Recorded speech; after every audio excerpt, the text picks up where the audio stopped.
Welcome to the Stark Reflections on Writing and Publishing podcast. There has never been a better time for writers. More information, options, and opportunities are available to you, but navigating these requires insight. Join Mark Leslie Lefebvre as he draws upon more than a quarter century of experience as a writer, a bookseller, and a trusted book industry consultant to explore and reflect on the writing and publishing landscape to help you make informed choices on your writer journey.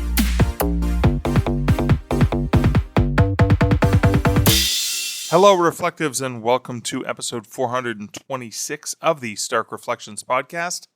This is your host, Mark Leslie Lefebvre.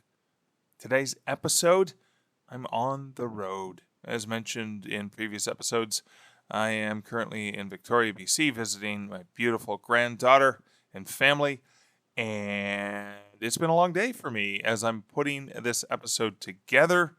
And so instead of an interview, what I'm going to give you is a little sneak peek of something that I just recorded for the SCBWI, the Society for Children's Book Writers and Illustrators, Summer Virtual Conference 2025. I'm doing a full hour talk on getting your independently published book into bookstores and libraries. And that is part of this amazing conference that takes place at the very end of July, the beginning of August. It's a virtual conference. There'll be links to how you can register for this conference. But as an awesome listener of the Stark Reflections podcast, you're going to get a sneak peek. So this is not going to be the full talk. This is going to be a selection of clips from that talk, some tips and some ideas and some strategies that you might be able to leverage in your own author plan, your own author strategies, your own author methodology for looking at the books you have and getting your independently published book into bookstores and libraries. Now, some of this content comes from Wide for the Win, the book that I wrote, as some of the other content comes from my book, An Author's Guide to Working with Libraries and Bookstores, and some of it comes from a forthcoming book that I am working on as we speak and have been working on for several months, A Book in Hand. And so you're going to get a bit of a tidbit and some teasers and some sneak peeks about that talk. And that's coming up just after this next bumper that I'm going to play. But I'm also going to caution you that there's going to be no ad read. There's going to be no comments from recent episodes. There's going to be no personal update. I'm going to run the bumper, and then I'm going to play some tidbits from this talk for you. And I will see you again next week in next week's episode, which will be a return to one of the many awesome interviews that I have in the queue coming up for you. But let's get back to this, getting your independently published book into bookstores and libraries, and that's coming up right after this bumper.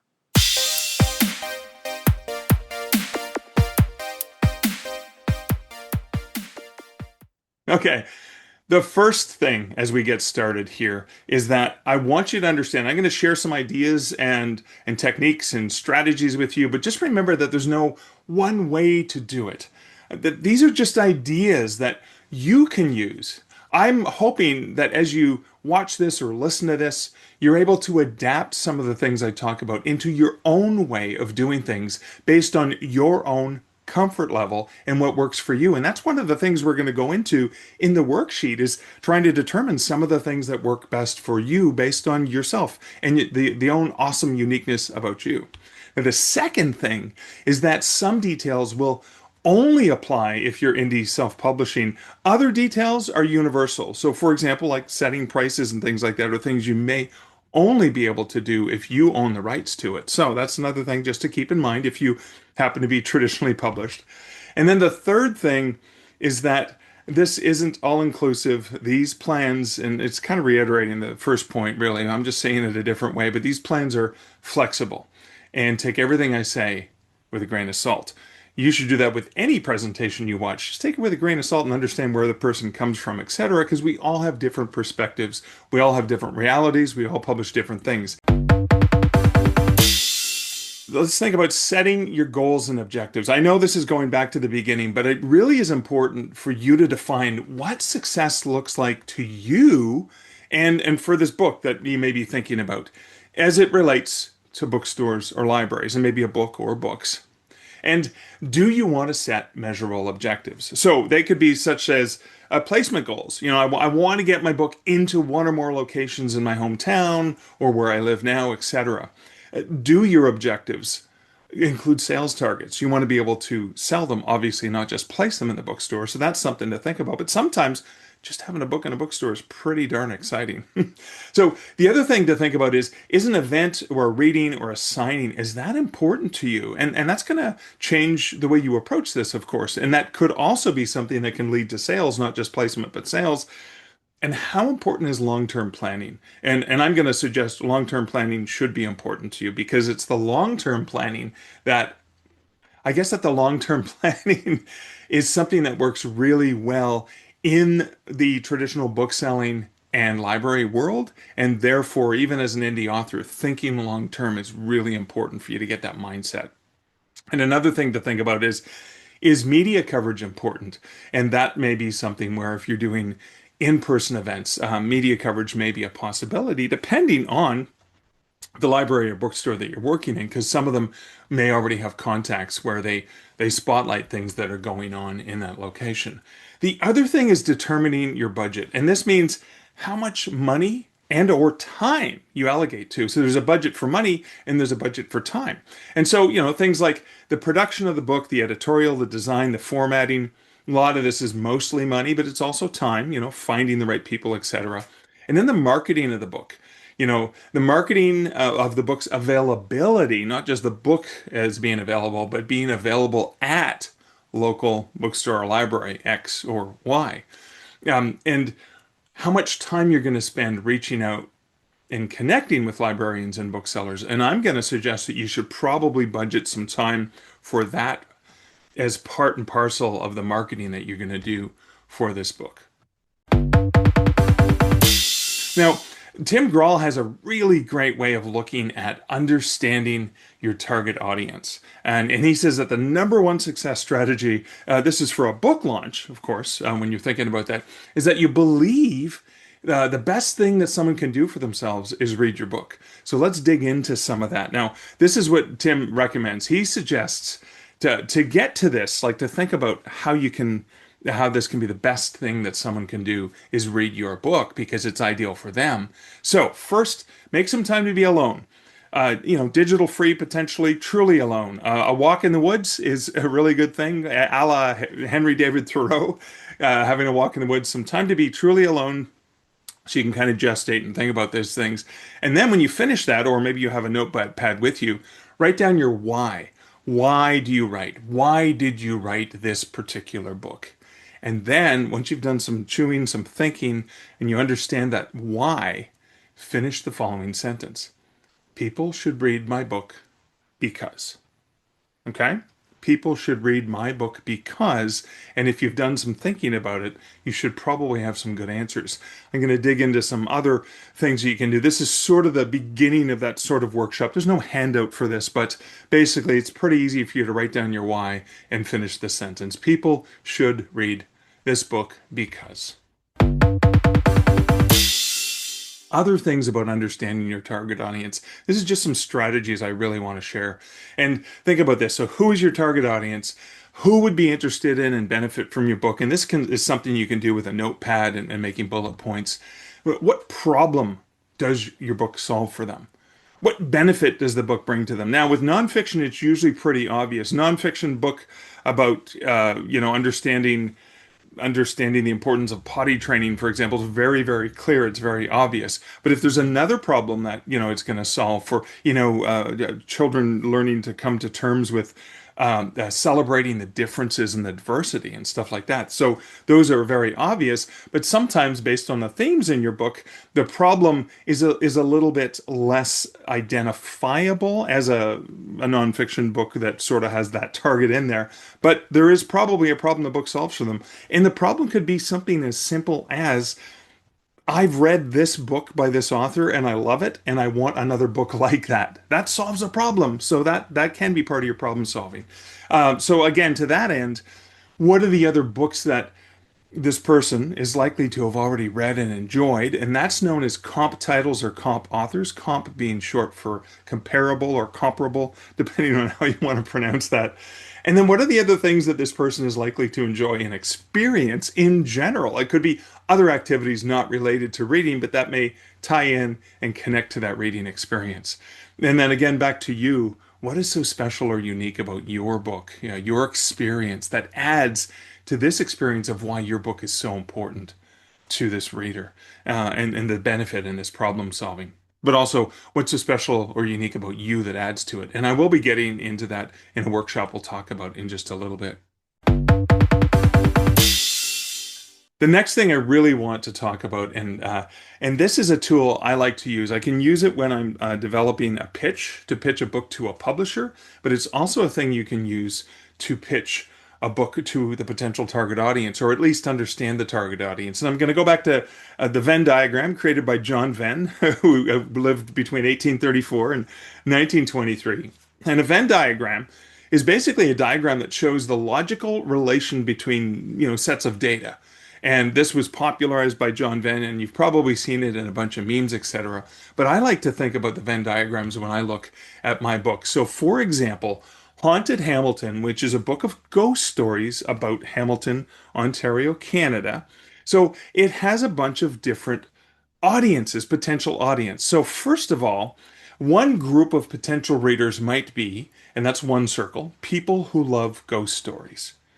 The other might be people who love history, because oftentimes you can't tell a good ghost story without sharing historical tales. So there's a bit of an overlap. So people who love ghost stories and love history are probably more likely, if both of those things are true, to be in that narrowed down target audience. But then I'm going to add another one, and that is people who love Hamilton. People who love the city of Hamilton, Ontario. They were born there, they were raised there, they have family there, they visited, and they really love the city, whatever. So the ideal reader may be any one of the people in those groups, but focusing and narrowing into a target audience is somebody who loves ghost stories, loves history, and loves the city of Hamilton. That's a way to find target audience. It's an exercise I love to do.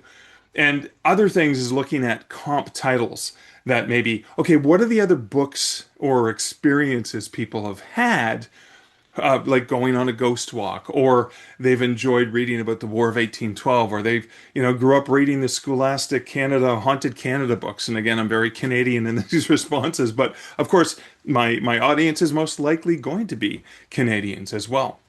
So that's understanding your target audience this is for a nonfiction book of ghost stories.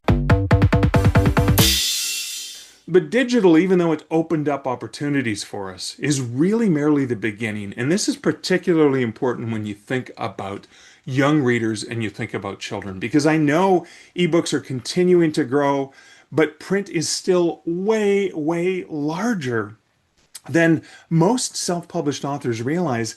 And the younger the demographic, the more likely they're going to be wanting physical books. I know, for example, when I was working at Kobo, my kid had access to any book in the Kobo catalog and a color Kobo reader for children, and it didn't matter. Ebooks weren't as important to my kid. What was really important was going to the library every Saturday, which we loved doing together, and going into a bookstore, which we even did. I'm a kid's an adult now, but we even did that just yesterday. But again, the reading was always about that tactile experience, that physical. Again, digital is just the beginning. So why do I feel bookstores and libraries are so important? I'm looking at stats from places like the Panorama Project, and from a stat in 2021, 1 in 3 people bought a book from a bookstore that they first found in a library.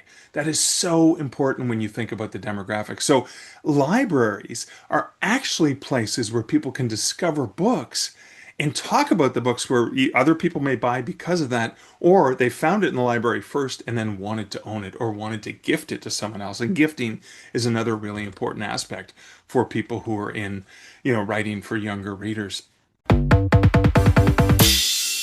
But I have to tell you, as an author, there is nothing like walking into a bookstore or library or finding one or more of your books on the shelves. Now, I'm showing a picture right now of myself and Sarah Rosette, who's a historical romance writer.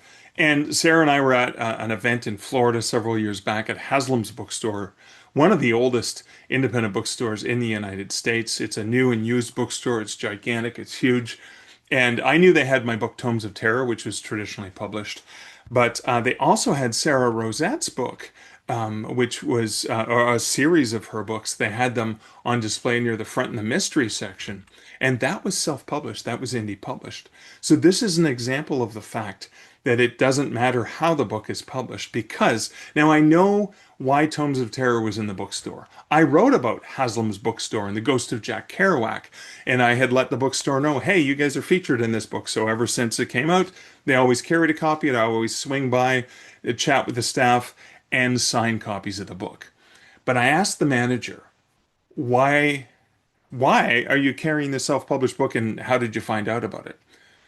The manager said, well, we had readers, regular customers who came into the store who had read some of Sarah's books. She had had some books that were traditionally published.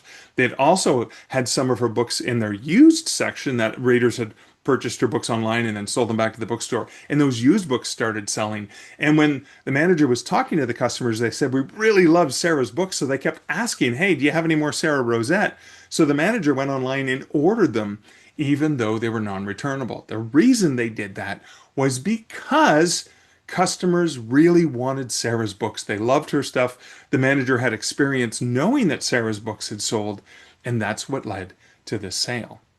So that's a really important aspect. But the thing is both Sarah and I had to do work to make this happen, of course.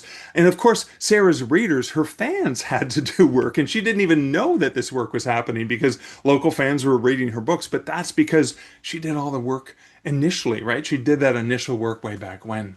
So this is just to say that being self-published does not mean that you can't get into bookstores and libraries. Now, having a publisher may make it easier to getting your book into bookstores. It may make that whole process a lot easier. But in either case, whether you're traditionally published or whether you're self-published, it's still a relationship that you have to curate and you have to nurture.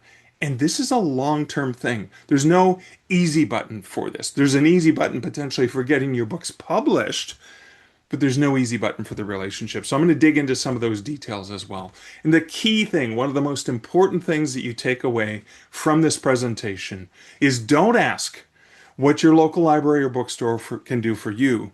Ask what you can do for your local bookstore or library. That's the first thing, the most important thing that you need to consider is that thing that you can offer, you and your books can offer to that bookstore or to that library. And I'm going to dig into some examples, and I'm going to dig into some worksheets that we can talk about for that. Now, here are some ideas for your print books. Ordering author copies through your local bookstore, that's something you can do when you are traditionally published. I do it all the time. I can get a discount. Dundurn, for example, will give me 40% off on author copies that I order through their warehouse. But I've gone into local independent bookstores where I have a relationship already, and I do what's called a pass-through sale. I'll call them up and say, hey, because I do author copies in-person selling at various events, I say, hey, I need 20 copies of Haunted Hamilton and 20 copies of Haunted Hospitals and 20 copies of Creepy Capital.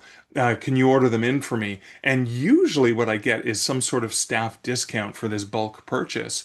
And the bookstore gets a sale. They still earn 10 or 20% compared to the 40% they would normally earn on a regular sale. But the sale is in and out. They order it in. It's a guaranteed sale. It doesn't have to be shelved or put. It's just a pass-through sale I pay for. So I am supporting a local bookstore. I'm still getting a bit of a discount, but I'm also even supporting the publisher because the book is helping to sell. So that's one thing. Another thing you can do is on your own website, no matter how the book is available, consider offering personalized signed books if ordered via the local bookstore, because they have the means to order in books, whether it's print on demand or whether it's warehoused from a traditional publisher, etc. They can always order them in, and they have the means to ship those books anywhere. So partnering with a local bookstore to get the signed books, hey, if you order from this local bookstore in my community, I'll go down and sign them. And that happens. It's happened with a lot of author friends of mine, particularly Owl's Nest Books in Calgary, Alberta, is a great example, where several different authors have a relationship where, hey, you go to their website, you order it, you can put in the comment field when you place your order, please sign this copy to Bob or Sally or whatever. And then when the bookstore gets the order, they contact the author, say, hey, can you come down? We got an order. Can you come down and sign books for Bob or Sally? And then they have the means to ship that off to the customer. So again, it's a collaboration where you're working with the bookstore. They don't even need to stock the book. You can bring them stock on consignment as well, especially if it's something that you've done yourself, and they can ship it. But having that relationship shows the bookstore that you're sending your readers to their store to support a business in your local community. You could even do things like, and I've done this in the past, offer a free ebook or an audiobook if you have them available in digital if a customer proves that they purchased my print book from a local indie bookstore. And I've done this on Indie Bookstore Day, for example. Say, hey, show me that you ordered or picked up my book on Indie Bookstore Day, and I'll send you something in them. I'll send you something digitally that is a bonus for you. So now you have the signed or you have the physical copy, but now you can have a digital copy of that book. Again, if available through a distributor, the bookstore might order from the distributor.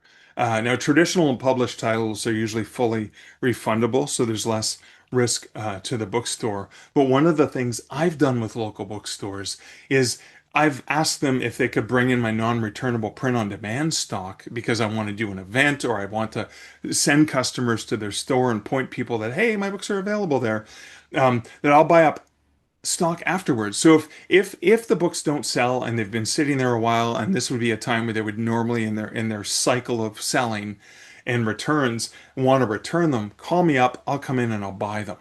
And again, can I buy them for a discount because I'm going to get rid of a whole bunch of stock for you, like 20% or 30% off as well.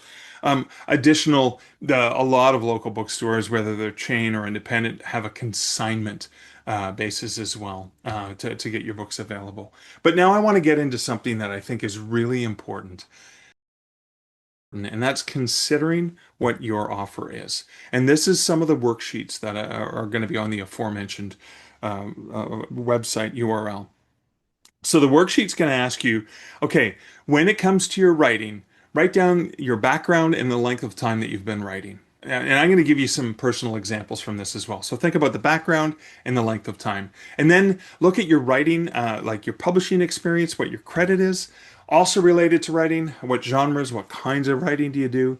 And then themes and topics explored in your writing, stories, articles, and books. And again, this is just bullet points you can jot down just to get some of these things out and onto a piece of paper, because sometimes just seeing it on a piece of paper makes a huge difference.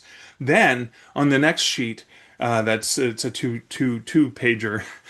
Your career and education. Yes, even things that have nothing to do with your writing, because there could be something in there, right? So your career, your education, and then your hobbies or passions, all the things you love doing, even, again, if it's not related to writing or your books as well. And then personal updates. So this could be where you grew up, any unique things that have happened in your life. Other things that you can consider is, again, you look at Independent Bookstore Day in the US and Canada, they have them. Are there things you can do with local bookstores to drive people to your local bookstore? Be generous. Think about ways you can support your library or bookstore by helping them advertise themselves. When my book Tomes of Terror came out, which was about haunted bookstores and libraries. I had, tomesofterror.com. I had the website that I purchased for it. I had Tomes of Terror, like the sort of an image from the book cover on the front with my author website there. And the back of it said, I love to haunt. And then I would have the name of a place, Hamilton Public Library, Perfect Books, which is in Ottawa, and I had their URL, and then below it would say, what's your favorite bookish haunt? And I made a bunch of t-shirts using Vistaprint.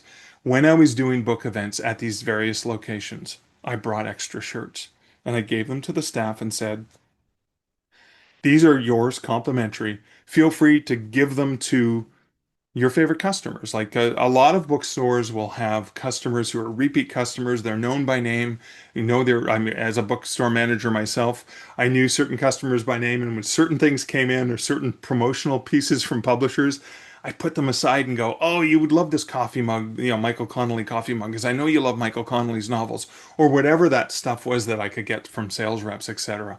And again, so I did that as a way of giving them something they could give to their customers for free that advertised their bookstore, but also advertised my book.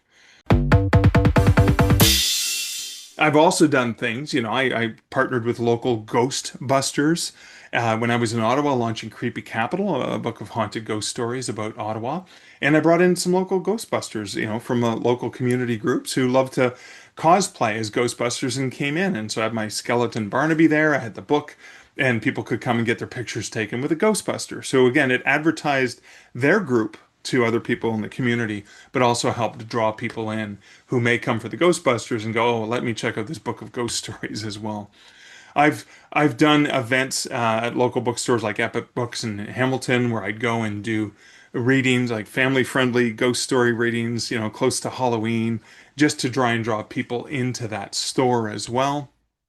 I've partnered with local ghost walk groups as well. What's really important is defining yourself as a big fish in a small pool. And that's such a critical thing. I outsold Stephen King one day. That's true. And that's me defining myself as a big fish in a small pool. This was at a Costco in Sudbury, Ontario. And I was there to do a book signing. And I saw a skid of Dr. Sleep by Stephen King and Uncle John's Bathroom Raider and then Spooky Sudbury. And then I was there. And at the end of the day, so I took a picture at the beginning of the day, I took a picture at the end of the day, and lo and behold, my pile went down significantly more than the Stephen King pile. So I did outsell Stephen King in one store in one city for one afternoon, and nobody else ever noticed. But I noticed it, and it gave me a really cool anecdote that I could share with you. That's defining yourself as a big fish in a small pool. It's really important for you to think about that for you in the community. How many people have actually written and published a book? You have. Very few other people actually do that. Everyone thinks they might one day write a book, but you actually did it. That makes you significant and important. You're a big deal to your local community, to your local bookstore, to your local library. So think about you as a local author and not just where you live. Now, this Costco I did this book signing in, I haven't lived in Sudbury, Ontario since I was 19 years old or 18 years old, actually, before I moved away to school. Like, that was the last time I lived there full time. And yet I still think of Sudbury, Ontario as my home. And most of my most successful promotions have been back in my hometown. And then one sheets, which are sort of like sales sheets that kind of spotlight your titles, and you can even hand them in, say bring the one sheet, maybe even with a complimentary copy of the book, say, hey, here's a little bit about me and some of the books I write, here's a free copy of my book. That could be one way you can get them to check you out. And this is very much like the kind of stuff I used to receive as a bookseller from publishers as well. And again, there'll be examples of one sheets over on the website on the URL. Even again, writing a press release, defining yourself as a big fish in a small pool. One of the press releases I sent off when my mom was still alive, I'd sent it off. I never heard back from any of the people I sent it to. And lo and behold, I ended up getting on the cover of the entertainment section, I guess because they didn't have any bigger stories. And they practically ran my press release as an article because I wrote it like a third-person article. They added a few subtext. My mom called me up and said, why didn't you tell me you were on the cover of the entertainment section? And I said, I'm on the cover of the entertainment section? She said, yeah, why didn't you tell me? I said, because I didn't know. They just took my press release and printed it in the paper and the attached author photo as well. So again, you could be providing that content. This was to my hometown newspaper, but it could just be the local community newspaper as well. But it's so important that you do not forget that bookstores are businesses. They have costs, many hidden costs that we don't see, and they all operate on low margin. And the books that they stock need to sell in order for them to pay for all of their costs. Libraries are very similar. They don't sell the books, but the books they have in their store need to circulate to customers. Otherwise, they're just taking up and wasting space.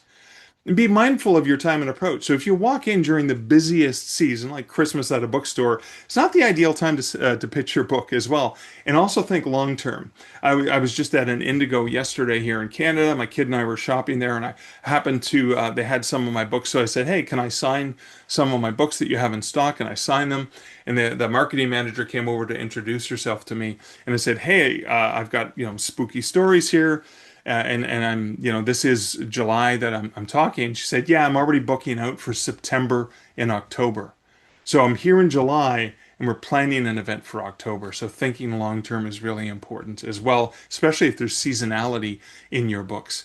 But again, the big question to ask when you think about what you can do with the bookstore is, does your book help them achieve the goal of selling? Will your book sell to their customer base, and why? Like, what are the comp titles as well? And also consider the first impressions.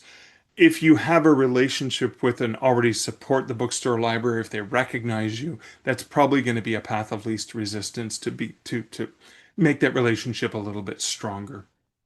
And help them by using familiar comp titles in your descriptions, the comparable titles, the comparable authors.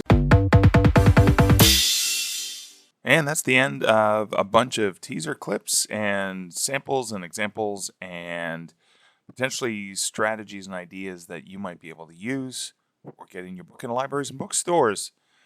And again, if you want the full webinar, if you want to participate in the full session, I'll have a link over to the Society of Children's Book Writers and Illustrators so you can check out all of the amazing content that they're going to have available. That one, of course, is highlights from my session.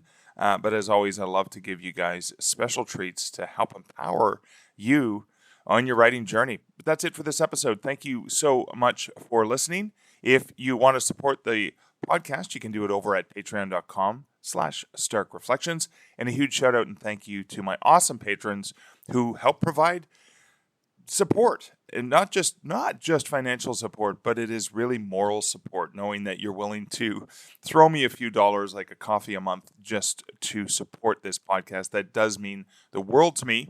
It also means the world to me is when you guys interact and engage, share your thoughts and your reflections. You can do that at starkreflections.ca. You can also do it by tagging me or emailing me directly and sharing what you're thinking about when you're listening to the episode. What are the ideas that came to you? What are your reflections?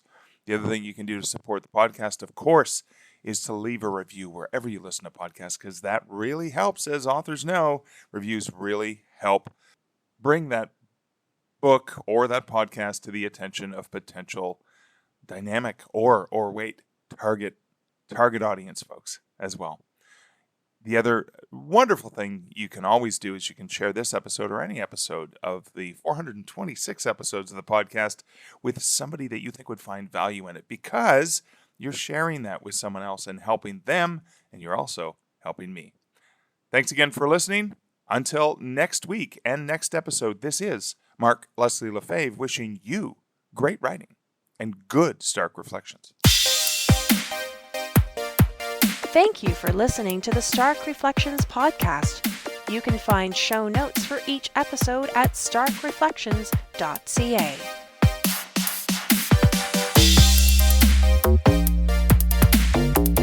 The music for this podcast, Laser Groove, was composed and produced by Kevin MacLeod. Check out more of Kevin's great music at incomptech.com.